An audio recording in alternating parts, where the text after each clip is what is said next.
तो जय हिंद साथियों, स्वागत है आप सभी का आज की इस शानदार क्लास में। मैं विवेक विक्रम सिंह आज आप लोग के लिए लेकर आ गया हूं एक शानदार क्लास जो कि है अनुसंधान अभिक्षमता पर। अब कहेंगे सर ये क्या चीज़ है? तो आपको पता है कि जो अपना यूजीसी नेट का पेपर होता है, किसका भैया? यूजीसी नेट का पेपर होता है, यूजीसी नेट एंड जेआरएफ का जो पेपर होता है, नेट एंड जेआरएफ का जो पेपर होता है, इसमें दो पेपर होते हैं। और पहला पेपर जो है वो 50 क्वेश्चन का होता है। कितने का होता है भैया? 50 क्वेश्चन का होता है पहला पेपर। और पहले पेपर में गवर्नमेंट में इसने जो सिलेक्शन कंपनी है उसने 10 टॉपिक डिसाइड कर रखे हैं। कितने टॉपिक डिसाइड कर रखे हैं? 10 टॉपिक डिसाइड कर रखे हैं। और इन 10 टॉपिक से 5-5 क्वेश्चन आता है, यानी 50 क्वेश्चन आते हैं। कितने आते हैं?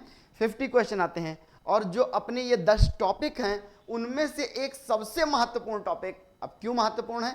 क्योंकि अनुसंधान रिसर्च यानी रिसर्च एप्टीट्यूड और टीचिंग एप्टीट्यूड, ये दो ऐसे टॉपिक हैं जिसमें अगर आप बिना पढ़े जा रहे हैं तो आप कुछ भी नहीं कर सकते हैं। यानी एक भी क्वेश्चन आप इसको टच नहीं कर सकते हैं, सही नहीं कर सकते हैं। इसलिए ये बहुत इंपॉर्टेंट टॉपिक है, यानी रिसर्च एप्टीट्यूड यानी कि ये अनुसंधान अभिक्षमता। इस 10 टॉपिक में से एक टॉपिक ये भी है।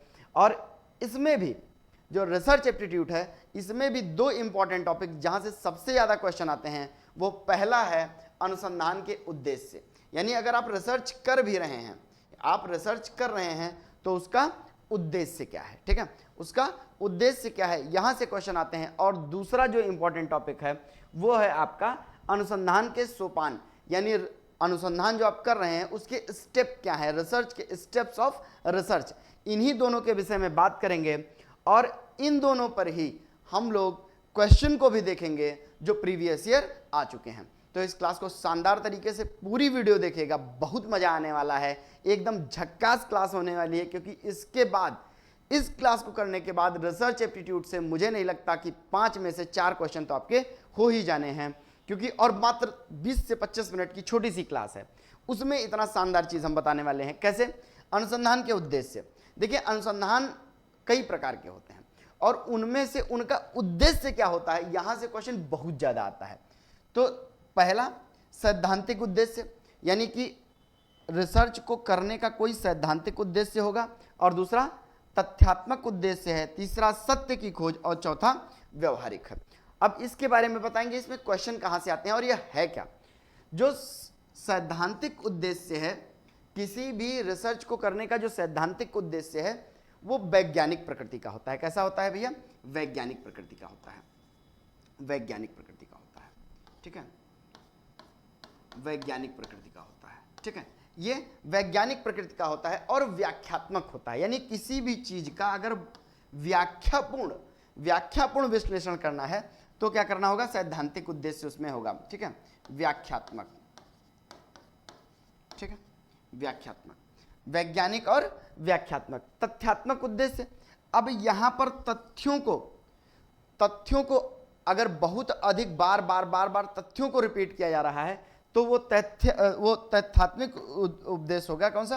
तथ्यात्मक उपदेश होगा। और तथ्यात्मक उपदेश में जैसे आपसे क्वेश्चन किया जाए, तथ्यात्मक उपदेश किस प्रकार का रिसर्च है, यानी तथ्यात्मक उपदेश किस प्रकार की घटनाओं के लिए किया जाता है, तो वो है पूर्व की घटनाओं के लिए। किसके लिए?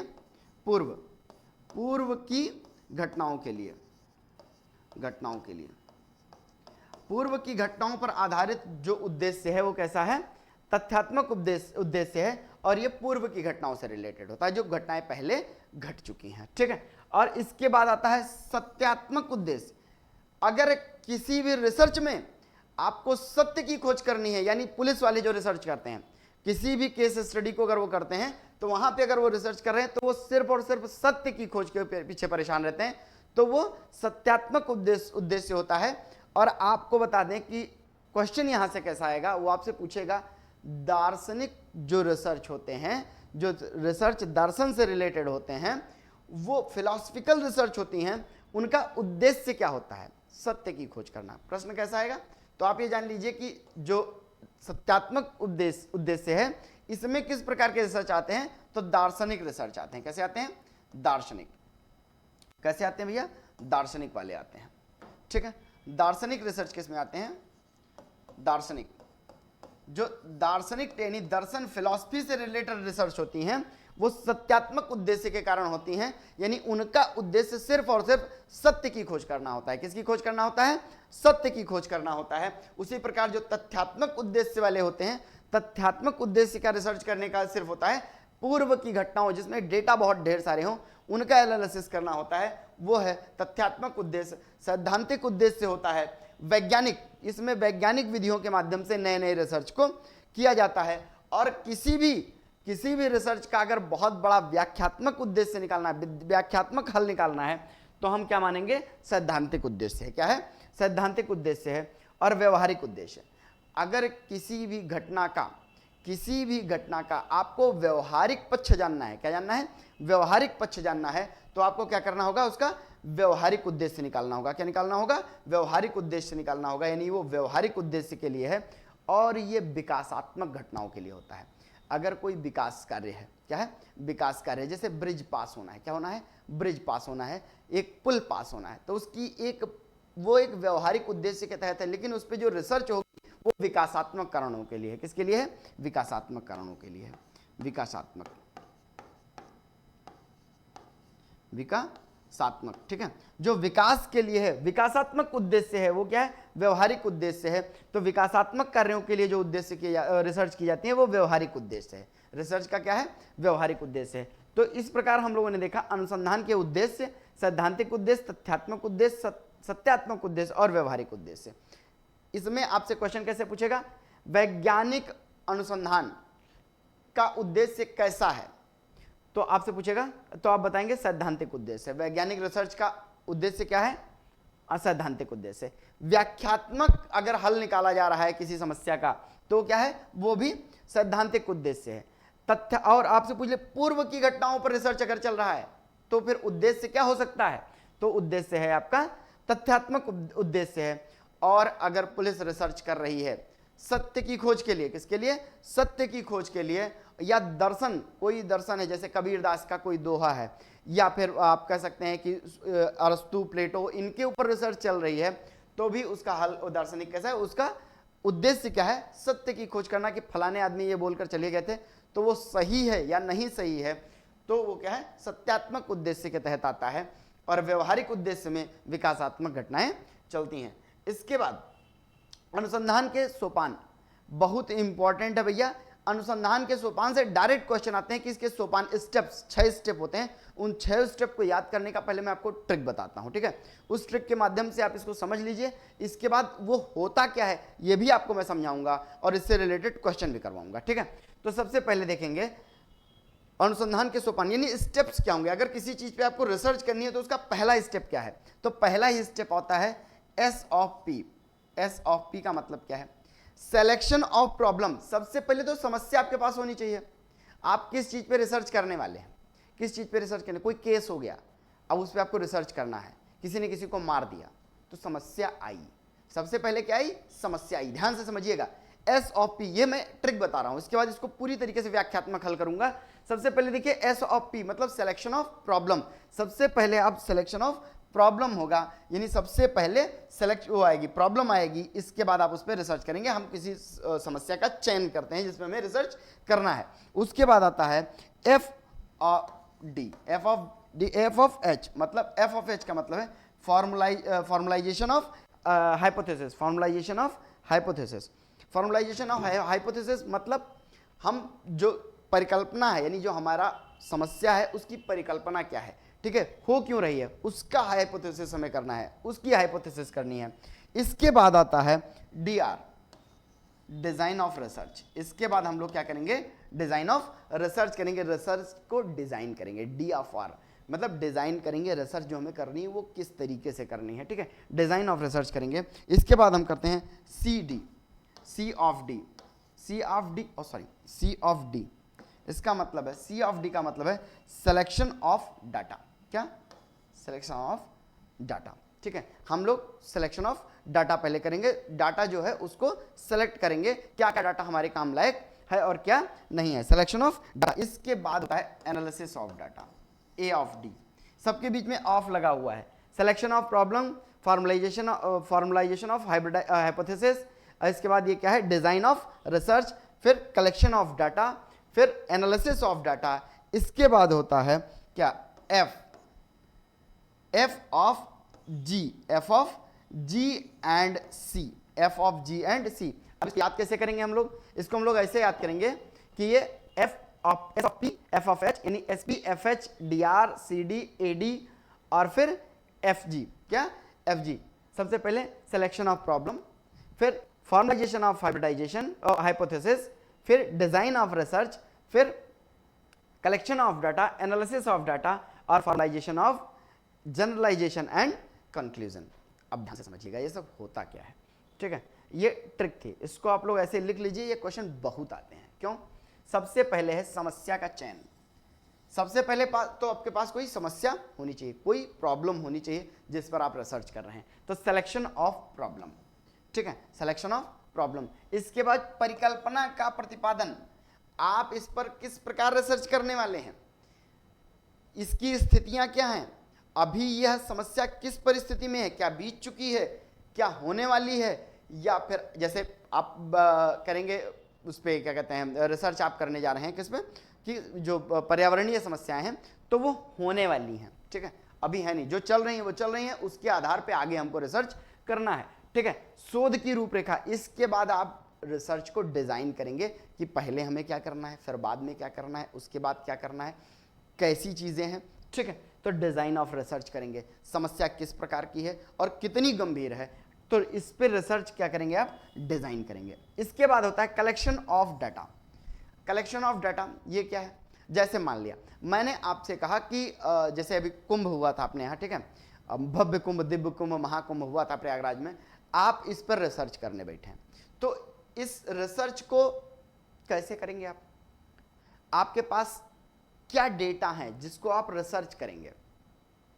तो सबसे पहला जो हमारे पास डेटा है वो न्यूज़पेपर है। उस टाइम के जितने न्यूज़पेपर हैं उनको हम उठा लेंगे, अलग अलग सारे न्यूज़पेपर को हमने इकट्ठा कर लिया। फिर सोशल मीडिया को छान मारा, जितने भी इलेक्ट्रॉनिक मीडिया है उसको छान मारा, इसके बाद जितने न्यूज़ चैनल चल रहे हैं उनको छान मारे, सारा डेटा हमने क्या कर लिया, इकट्ठा कर लिया। अब हमें रिसर्च करना है, ठीक है।